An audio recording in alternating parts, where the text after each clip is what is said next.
నమస్కారం LTV news కి స్వాగతం. ముందుగా bulletin headlines.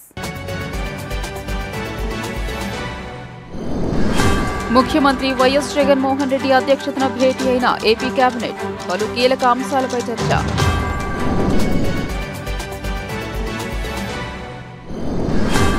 MP Kesineni నానిపై TDP నేత కొలికపూడి శ్రీనివాస్ ఫైర్.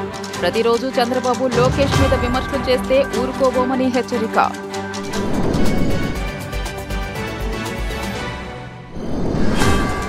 టీడీపీ అధినేత చంద్రబాబుపై మంత్రి అంబటి రాంబాబు ఫైర్. సీఎం జగన్ వేసిన ప్రశ్నలకు చంద్రబాబు సమాధానం చెప్పడం లేదని ఆగ్రహం.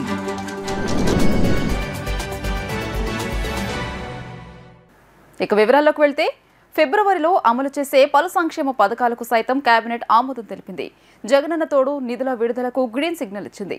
అసెంబ్లీ బడ్జెట్ సమావేశాల నిర్వహణపై కేబినెట్లో చర్చ జరిగింది. టెట్ డిఎస్సి నోటిఫికేషన్ల విడుదలకు ఆమోదం తెలిపింది. ఉదయం 11 గంటలకు వెలగపూడి సచివాలయంలో ఏపీ కేబినెట్ భేటీ అయింది. ఈ భేటీలో పలు కీలక అంశాలకు మంత్రిమండలి ఆమోదం తెలిపింది. ఎస్ఐపిబి ఆమోదించిన పలు ప్రాజెక్టులకు కేబినెట్ గ్రీన్ సిగ్నల్ ఇచ్చింది. ఇంధన రంగంలో 22,000 కోట్లకు పైగా పెట్టుబడుల ప్రాజెక్టులకు ఆమోదం తెలిపింది. వైద్యారోగ్య శాఖలో పలు ఉద్యోగాల భర్తీకి కేబినెట్ గ్రీన్ సిగ్నల్ ఇచ్చే అవకాశం ఉంది. కేబినెట్ భేటీ తర్వాత తాజా రాజకీయ పరిస్థితులపై మంత్రులతో సీఎం జగన్ చర్చించనున్నారు. ఆంధ్రప్రదేశ్ మంత్రివర్గం అసెంబ్లీ ఎన్నికలకు ముందు కొత్త పథకాల ఆమోదం కోసం భేటీ అవడం ప్రాధాన్యం సంతరించుకుంది. ఉద్యోగులకు కొత్త పీఆర్సీ వచ్చేలోపు ఐఆర్ అంశం, డిఎస్సి నోటిఫికేషన్, అసెంబ్లీ సమావేశాలు, జగనన్న కాలనీలు, మహిళలకు ఉచిత బస్ ప్రయాణం తదితర అంశాలపై మంత్రివర్గ సమావేశంలో చర్చిస్తారని తెలిసింది. సీఎం జగన్ పరిపాలన మహిళా సాధికారతే లక్ష్యంగా జరుగుతోందని పౌర సరఫరాల శాఖ మంత్రి చెల్లుబోయిన వేణుగోపాలకృష్ణ అన్నారు. మహిళా స్వావలంబనతోనే సమాజం అభివృద్ధి చెందుతుందని తెలియజేశారు. అనేక మంది సంఘ సంస్కర్తల ఆలోచనల సమ్మిళితమే జగన్మోహన్ రెడ్డి అని కొనియాడారు. ప్రతిపక్షాలు విమర్శలు చేసినా చెప్పింది చేసే వ్యక్తి జగన్మోహన్ రెడ్డి అని అన్నారు. ముఖ్యమంత్రి జగన్మోహన్ రెడ్డి అధ్యక్షతన ఏపీ కేబినెట్ ముగిసింది. కేబినెట్ అనంతరం సమాచార శాఖ మంత్రి చెల్లుబోయిన వేణుగోపాలకృష్ణ మాట్లాడుతూ, ఫిబ్రవరి 16వ తేదీన 4వ విడత చేయూత పంపిణీ చేస్తామని మంత్రి వెల్లడించారు. 26,98,931 మందికి 5,060 కోట్ల 4 లక్షలు చేయూత పంపిణీకి ఆమోదం లభించినట్లు చెప్పారు. చేయూత పథకంపై ప్రతిపక్షాలు చేసేవన్నీ అసత్య ప్రచారాలేనని తెలియజేశారు. 19,188 కోట్ల రూపాయలను 4 విడతల్లో చేయూత కింద అందించామని పేర్కొన్నారు. ఎస్సీ, ఎస్టీ, బీసీ, మైనార్టీ మహిళలకు 5,000 కోట్ల రూపాయల నిధులు విడుదలకు ఆమోదం తెలిపినట్లు వెల్లడించారు. డిఎస్సి నిర్వహణకు 6,100 పోస్టులతో కేబినెట్ ఆమోదం తెలిపిందని మంత్రి చెల్లుబోయిన వేణు తెలియజేశారు. 2019 నుంచి విద్యారంగంలో 14,219 పోస్టులు భర్తీ చేశామని చెప్పారు.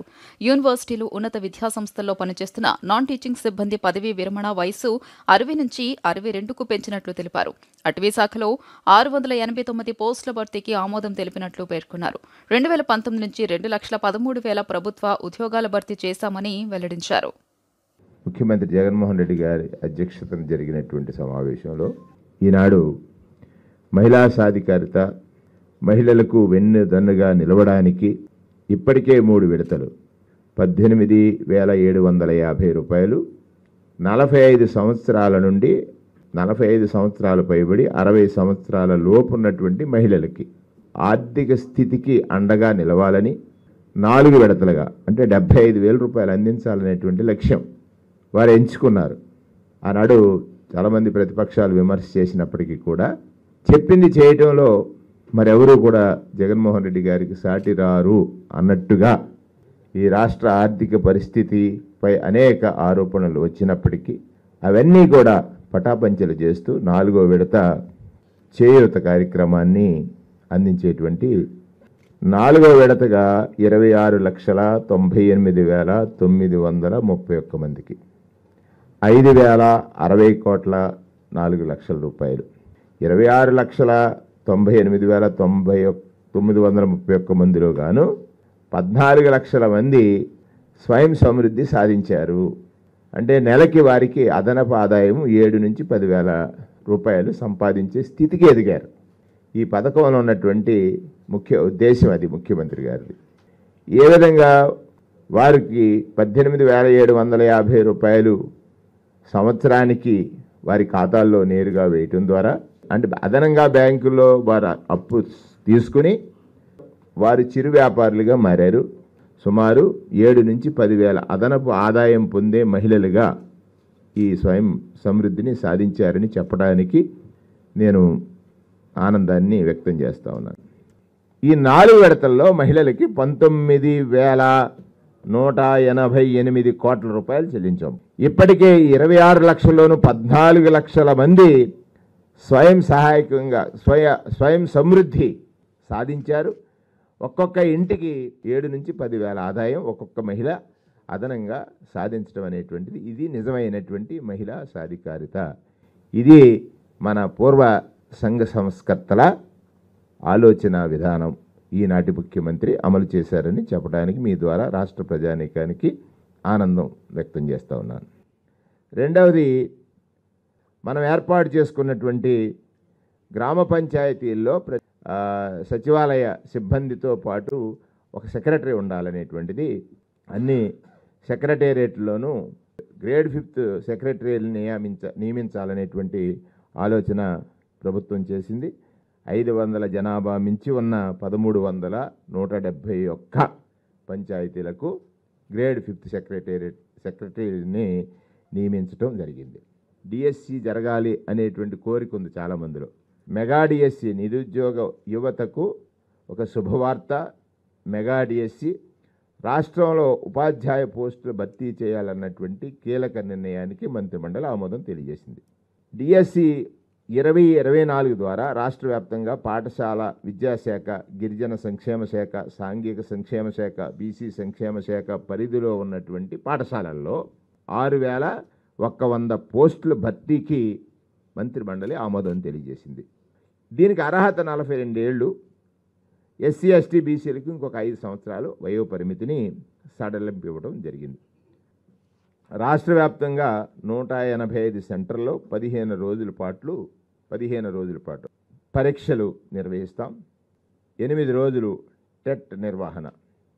దానితో పాటు ఇంకా ఉద్యోగ నియామకాలు ఉన్నాయి. అటవీ శాఖలో 689 పోస్టులు భర్తీ చేయాలని మంత్రిమండలి ఆమోదం తెలియజేసింది. ఇందులో ఫారెస్ట్ రేంజ్ ఆఫీసర్లతో సహా వివిధ పోస్టులకు సంబంధించింది ఏపీపీఎస్సీ ద్వారా భర్తీ చేయడం కోసం మంత్రిమండలి ఒక కీలక నిర్ణయం చేసింది.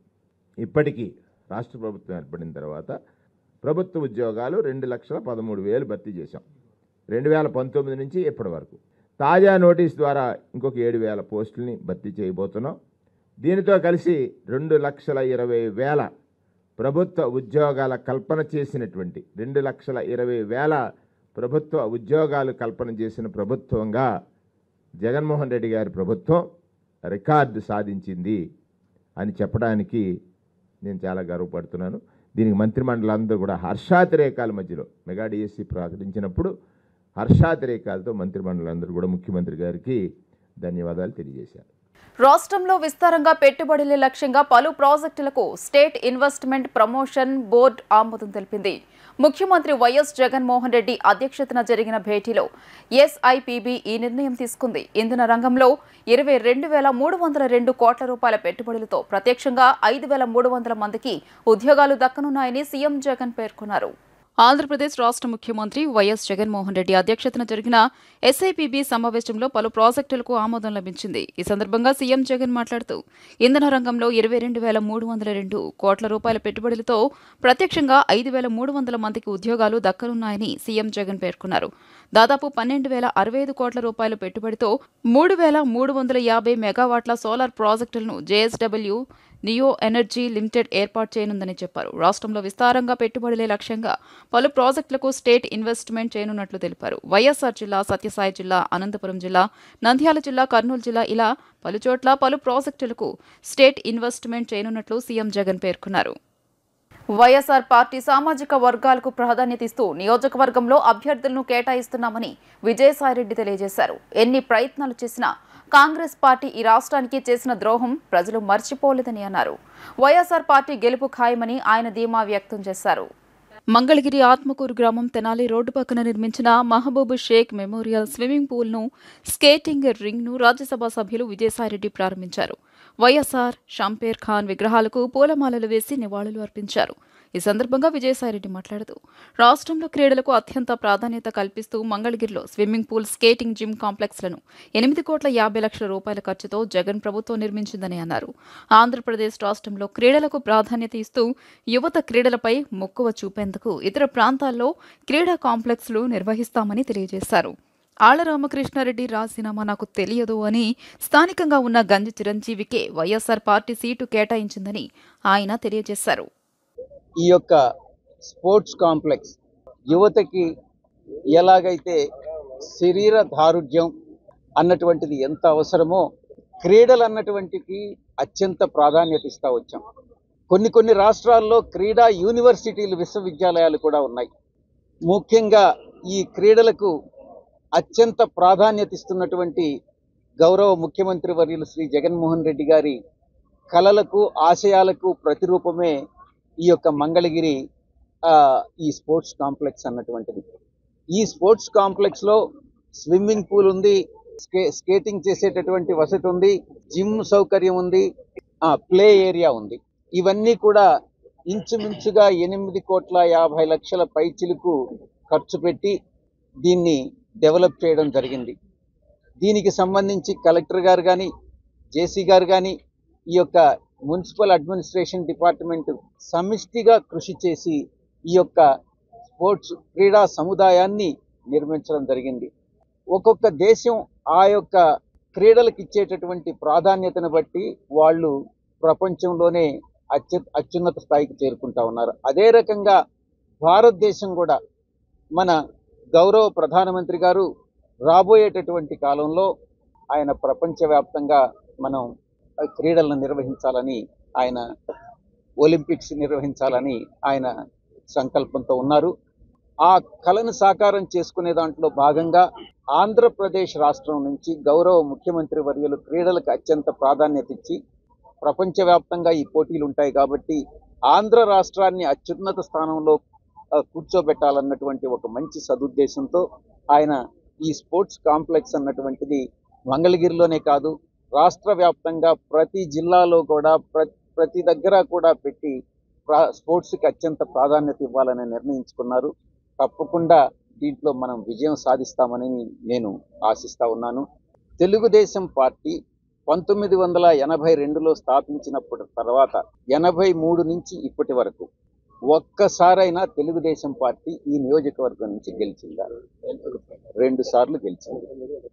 83, 85 2 సార్లు గెలిచింది. 15 సార్లు జరిగిన ఎన్నికల్లో 2 సార్లు గెలిచింది. వైఎస్ఆర్ కాంగ్రెస్ పార్టీ గౌరవ ముఖ్యమంత్రి గారి ఆశయాల మేరకు బడుగు బలహీన వర్గాలకి, పేదలకు, ముఖ్యంగా బీసీ, ఎస్సీ, ఎస్టీ, మైనారిటీ వర్గాలకు అత్యంత ప్రాధాన్యత ఇస్తున్నాం.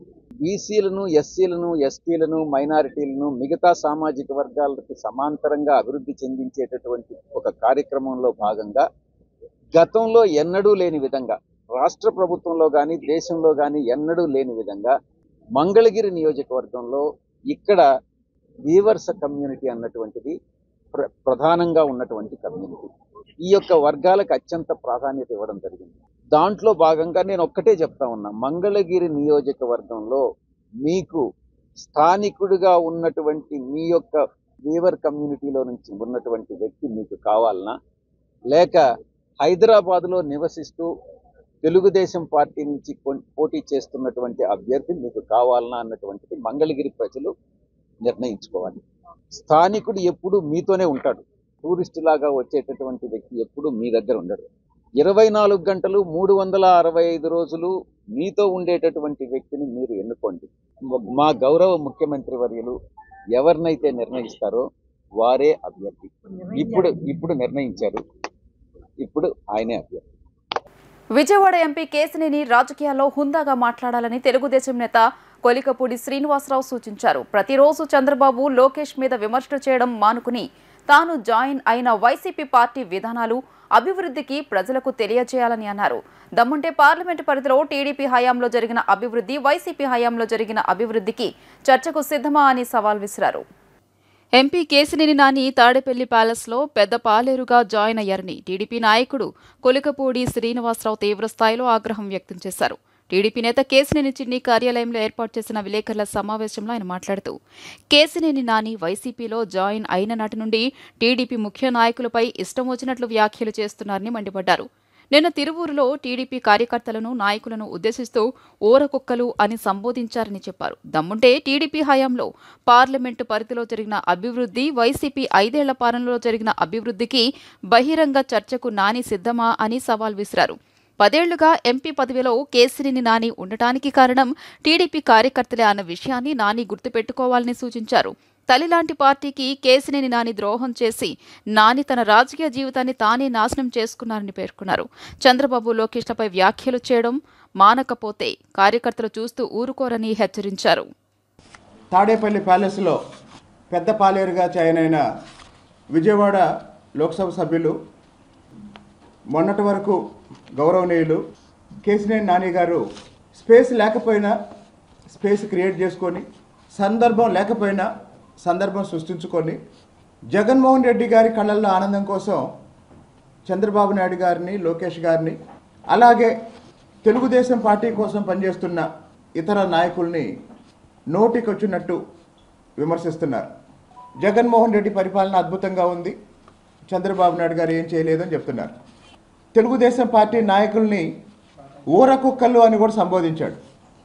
మీరు 2 రోజులకు ఒకసారి తెలుగుదేశం పార్టీ గురించి నిరంతరం విమర్శించే బదులు చంద్రబాబు నాయుడు గారు ముఖ్యమంత్రిగా ఉన్న 2014-2019 మధ్య కాలంలో విజయవాడ లోక్సభ పరిధిలో జరిగిన అభివృద్ధి ఏంటి, గత 5 సంవత్సరాలుగా జగన్మోహన్ రెడ్డి గారి పాలనలో విజయవాడ లోక్సభ పరిధిలో జరిగిన అభివృద్ధి ఏంటి, మీరే ఒక బహిరంగ చర్చ పెట్టండి. డేటు మీరే నిర్ణయించండి, టైము మీరే నిర్ణయించండి. విజయవాడలోనైతే అంబేద్కర్ విగ్రహం ఎదురుగా ఒక బహిరంగ చర్చ పెట్టుకుందాం. తిరువూరులో అయితే ఫ్యాక్టరీ సెంటర్లో ఎన్టీఆర్ విగ్రహం దగ్గర బహిరంగ చర్చ పెట్టుకుందాం. విజయవాడ లోక్సభ పరిధిలో జరిగిన అభివృద్ధి ఎవరి కాలంలో జరిగింది, తిరువూరులో జరిగిన అభివృద్ధి ఎవరి కాలంలో జరిగింది, ఈ రెండింటి మీద మాట్లాడదాం. 10 సంవత్సరాలుగా మీరు ఎంపీగా పదవిలో ఉన్నారు అంటే దానికి తెలుగుదేశం పార్టీ కారణం. ఈరోజు మేము తెలుగుదేశం పార్టీ కార్యకర్తలు, తెలుగుదేశం పార్టీ కుటుంబం వాస్తవానికి మీ మీద చాలా సానుభూతితో ఉన్నామండి. ఎందుకు అంటే మీ రాజకీయ జీవితాన్ని మీరే సమాధి చేసుకున్నారు. భీమిలిలో వైఎస్ఆర్సీపీ నిర్వహించిన సిద్ధం సభ కనీవిని ఎరుగని రీతిలో విజయం సాధించిందని మంత్రి అంబటి రాంబాబు అన్నారు. తొలి సభ విజయం పార్టీ క్యాడర్కు మరింత నూతనోత్తేజం ఇచ్చిందని అన్నారు. అంబటి రాంబాబు మంగళవారం తాడేపల్లి వైఎస్ఆర్సీపీ కేంద్ర కార్యాలయంలో మీడియాతో మాట్లాడుతూ ప్రతిపక్షాలపై విమర్శలు, సెటైర్లు వేశారు. 4 ఏళ్లుగా అందించిన సంక్షేమ పాలనను సీఎం జగన్ చెబుతున్నారు. గత చంద్రబాబు ప్రభుత్వంలోని వైఫల్యాలను కూడా సీఎం జగన్ వివరించారు. సీఎం జగన్ వేసిన ప్రశ్నలకు చంద్రబాబు సమాధానం చెప్పలేకపోతున్నారు. చంద్రబాబు కూడా సభలు నిర్వహిస్తున్నా ప్రజాస్పందన లేకుండా పోయింది. తాను ఇది చేశానని చెప్పుకునే స్థితిలో కూడా చంద్రబాబు లేరు. చంద్రబాబు పరిపాలన అంతా ఆయన వర్గం కోసమే. అయినా ప్రజల్ని మభ్యపెట్టాలని చంద్రబాబు ప్రయత్నిస్తున్నారు. ఎస్సీ, ఎస్టీ, బీసీ, మైనార్టీ వర్గాలకు చేసిన మేలును సీఎం జగన్ స్పష్టంగా చెప్పారు. చంద్రబాబుకు తనకు ఏం విజన్ ఉందో చెప్పగలరా అని ప్రశ్నించారు. స్కిల్ స్కామ్ కేసులో పట్టుబడి చంద్రబాబు 53 రోజులు జైలులో ఉన్నారు. తాను తప్పు చేయలేదని మాత్రం ఆయన చెప్పలేకపోతున్నారు. ఆరోగ్యం బాగాలేదన్న కారణంతోనే బెయిల్ తెచ్చుకున్నారు.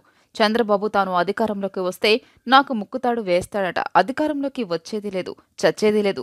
ఆంబోతులకు ఆవుల్ని సరఫరా చేసిన చరిత్ర చంద్రబాబుది. చంద్రబాబుకు ఇదే చివరి ఎన్నికలు. ఆయనకుంటూ ఓ మంచి విజన్ లేదు. ఆయనకున్న విజన్ అందితే జుట్టు, లేకుంటే కాళ్ళు. మేనిఫెస్టో పేరుతో మోసం చేసిన ఘనత ఆయనది. అసలు మేనిఫెస్టోను చెత్తబుట్టలో పడేసి దాన్ని లేకుండా చేయడమే ఆయన విజన్. చంద్రబాబుకి ఉంది విజన్ కాదు, ఆయన ఒళ్లంతా విషమే. పవన్ కళ్యాణ్ సిద్ధమంటున్నారు. దేనికి సిద్ధం? చంద్రబాబు పల్లెకి మోసేందుకు సిద్ధమా? చంద్రబాబు విసిరే ముష్టి కోసం సిద్ధమా? ఓడిపోయి పారిపోయేందుకు సిద్ధమా అని అంబటి ప్రశ్నించారు. ఒక 2-3 మాసాల్లో జరగబోతున్నటువంటి సార్వత్రిక ఎన్నికలకు సర్వసన్నద్ధమై సిద్ధం అనే పేరుతో ఒక పెద్ద బహిరంగ సభను ఏర్పాటు చేయడం జరిగింది. కని విని ఎరుగని రీతిలో అశేష ప్రజానీకం ఉత్తరాంధ్రలో పార్టిసిపేట్ చేసి మరింత నూతనోత్సాహాన్ని వైఎస్ఆర్ కాంగ్రెస్ పార్టీ క్యాడర్ కలిగించటమే కాకుండా ప్రధానంగా ప్రత్యర్థ రాజకీయ పార్టీ అయినటువంటి తెలుగుదేశం పార్టీ చంద్రబాబు నాయుడు గారిని సూటిగా కొన్ని ప్రశ్నలు కూడా అడిగారు.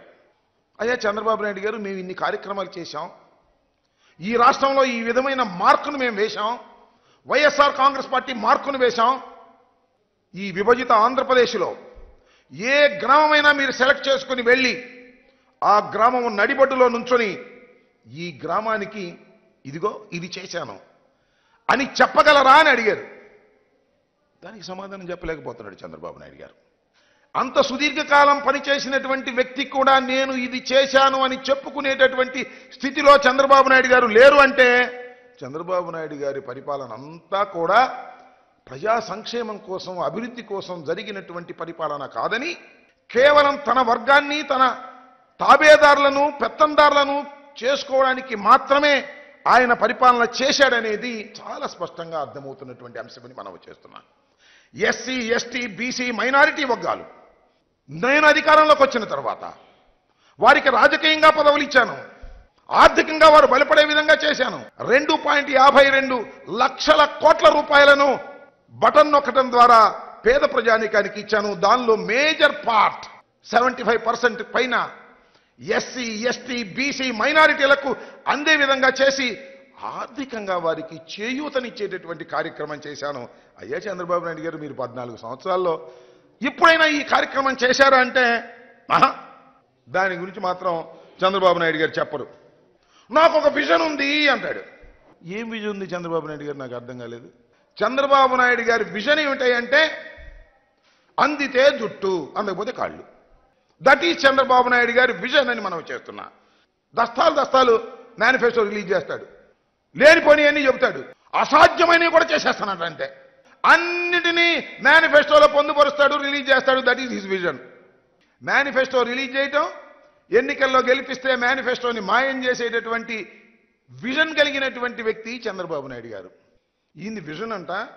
జగన్మోహన్ రెడ్డి గారిది పాయిజన్ అంట. ఏమయ్యా జగన్మోహన్ రెడ్డి గారిది పాయిజన్ ఎలా అయితే? 2,53 కోట్ల రూపాయలు బటన్ నొక్కి పేద ప్రజలకు ఇస్తే విషం ఎలా అవుతుంది చంద్రబాబు నాయుడు గారిని అడుగుతా ఉన్నా. నువ్వు విషం, నీ ఆలోచనల విషం, నీ శరీరంలో ప్రతి అణువు విషమేనని మనవి చేస్తున్నా. ఈ దేశ రాజకీయాల్లో నీ అంత విషపూరితమైనటువంటి రాజకీయవేత్త ఎవడు లేడు. అరికాల దగ్గర నుంచి నుదిటి ఎంట్రిక వరకు, తల మీద ఎంట్రుక వరకు విషంతో నిండిపోయినటువంటి వ్యక్తి నారా చంద్రబాబు నాయుడు. ఈసారి ముఖ్యమంత్రి కాకపోతే నేను అసెంబ్లీకి రానన్నాడు. అది ఖాయమైపోతుంది. అందువల్ల ఏ విధంగా అయినా సరే సబద్దాలాడి కోట్లు ఖర్చు పెట్టి జగన్మోహన్ రెడ్డి మీద విషం చల్లి ఏదో ఒక విధంగా గెలవాలనే తాపత్రయమే కనపడుతుంది తప్ప ప్రజలకు మేలు చేశాను కాబట్టి గెలవాలనేటువంటి ఆత్మస్థైర్యం లేనటువంటి వ్యక్తిగా ఇవాళ నారా చంద్రబాబు నాయుడు గారు చాలా స్పష్టంగా అర్థమవుతున్నాడు. అనే విషయాన్ని ఇస్తే చాలా స్పష్టంగా అర్థమవుతుందని కూడా మనవి చేస్తున్నాం. మేము ఎన్నికలకు సిద్ధం, సర్వం సిద్ధం చేసుకున్నాం. మా 175 మంది అభ్యర్థులు సిద్ధం. మేము సిద్ధంగా ఉన్నాము. ప్రజలకు మేలు చేశాము. రాబోయే ఎన్నికలకు అడుగులు వేస్తున్నాము. మేము సిద్ధంగా ఉన్నాము అని చెబుతుంటే చంద్రబాబు నాయుడు గారే కాదు, పవన్ కళ్యాణ్ గారు ఆయన కూడా సిద్ధం అంటున్నాడు. దేనికయ్యా సిద్ధం? మీరు నాకు అర్థం కాలేదు. చంద్రబాబు నాయుడిని, లోకేష్ని భుజాన్ని వేసుకుని మోయటానికి సిద్ధమా? లేకపోతే ప్యాకేజ్ ఇస్తే ఎత్తుకుపోవడానికి సిద్ధమా?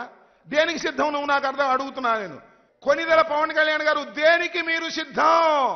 చంద్రబాబుని భుజాన పెట్టుకుని మొయ్యడానికి సిద్ధమా? పోటీ చేయడానికి సిద్ధమా? ఈ రాష్ట్రంలో ముఖ్యమంత్రి కావడానికి సిద్ధమా?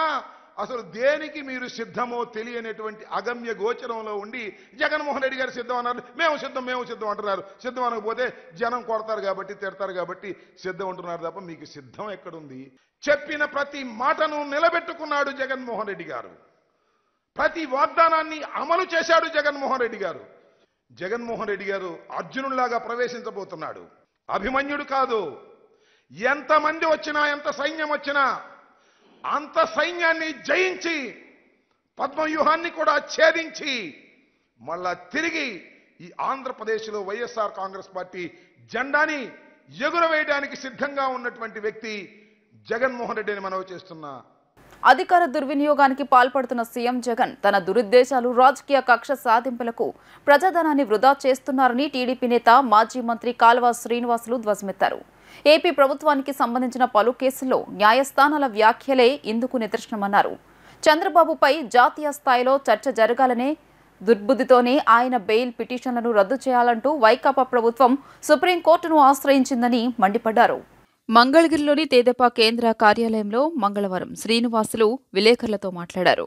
ఈ 5 ఏళ్ల పాలనలో వైకాపా ప్రభుత్వంపై 15,046 కోర్టు ధిక్కరణ కేసులు ఉన్నాయి. 30,000 రిట్ పిటిషన్లు దాఖలయ్యాయి. వీటన్నిటికీ జగన్ ఏం సమాధానం చెబుతారు? తెదేపా నేతలపై కక్ష సాధించాలని జగన్ రెడ్డికి ప్రజలు అధికారమిచ్చారా? ఇన్నర్ రింగ్ రోడ్ కేసులో సిఐడి నిందితుడిగా పేర్కొన్న మాజీ మంత్రి నారాయణ ముందస్తు బెయిల్ను రద్దు చేయాలని ఏపీ ప్రభుత్వం గతంలో సుప్రీంకోర్టును ఆశ్రయించింది. ఆ అభ్యర్థనను సర్వోన్నత న్యాయస్థానం తిరస్కరించింది. ఇదే కేసులో చంద్రబాబు ముందస్తు బెయిల్ను రద్దు చేయాలంటూ ఏపీ ప్రభుత్వం మళ్లీ సుప్రీంకోర్టుకు వెళ్లింది. ఒకే కేసులో ఒక నిందితుడికి లభించిన మినహాయింపు మిగిలిన వారికి వర్తిస్తుందని ప్రభుత్వం తరపున వాదిస్తున్న పెద్ద పెద్ద న్యాయవాదులు లక్షల రూపాయల్లో జీతాలు తీసుకుంటున్న సలహాదారులకు తెలియదా అని కాల్వ శ్రీనివాసులు ప్రశ్నించారు. 15,046 కేసులు కోర్టు ధిక్కరణ కేసులు నమోదైతే 30,000 రిట్ పిటిషన్లు ప్రభుత్వం పైన వివిధ వ్యక్తులు సంస్థలు వేశాయి. దీనికి ఏం సమాధానం చెప్తాడు?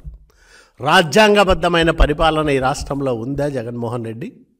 మరి నీ అధికారాన్ని అడ్డుపెట్టుకొని నువ్వు సాగిస్తున్న అవినీతి, అక్రమాలు, దుర్మార్గాలు, విధ్వంసాలు, అరాచకాలు వీటన్నిటిని ప్రజలు గమనించడం లేదనుకుంటున్నావా? మద్యం కేసు కానీ, ఇన్నర్ రింగ్ రోడ్డు కేసు కానీ ఇవన్నీ కూడా కక్ష సాధింపులో భాగంగా సాగిస్తున్న దుష్ట పన్నాగాలు తప్ప మరొకటి కాదు. కాబట్టే మేము ప్రజానీకానికి ఒకటే విజ్ఞప్తి చేస్తూ ఉన్నాం. జగన్మోహన్ రెడ్డి తన అధికారాన్ని అడ్డుపెట్టుకొని సాగిస్తున్న దుర్మార్గాలను అర్థం చేసుకోండి. చంద్రబాబు నాయుడు గారిని అన్యాయంగా జైల్లో బంధించి ఆయన ప్రతిష్టను దెబ్బతీయడానికి ఏ రకంగా ముఖ్యమంత్రి పదవిని, ప్రభుత్వాన్ని వాడుకున్నాడో అర్థం చేసుకోమని మేము విజ్ఞప్తి చేస్తూ ఉన్నాం. వార్తలు ముగించే ముందు హెడ్లైన్స్ మరోసారి.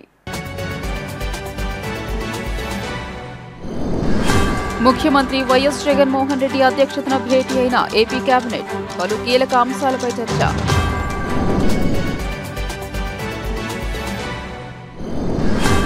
ఎంపీ కేశినేని నానిపై టీడీపీ నేత కొలికపూడి శ్రీనివాస్ ఫైర్. ప్రతిరోజు చంద్రబాబు, లోకేష్ మీద విమర్శలు చేస్తే ఊరుకోబోమని హెచ్చరిక.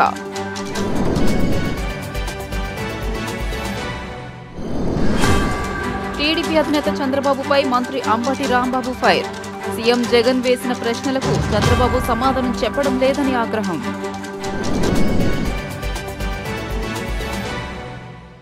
ఈ వార్తలు ఇంతటితో సమాప్తం. నమస్కారం.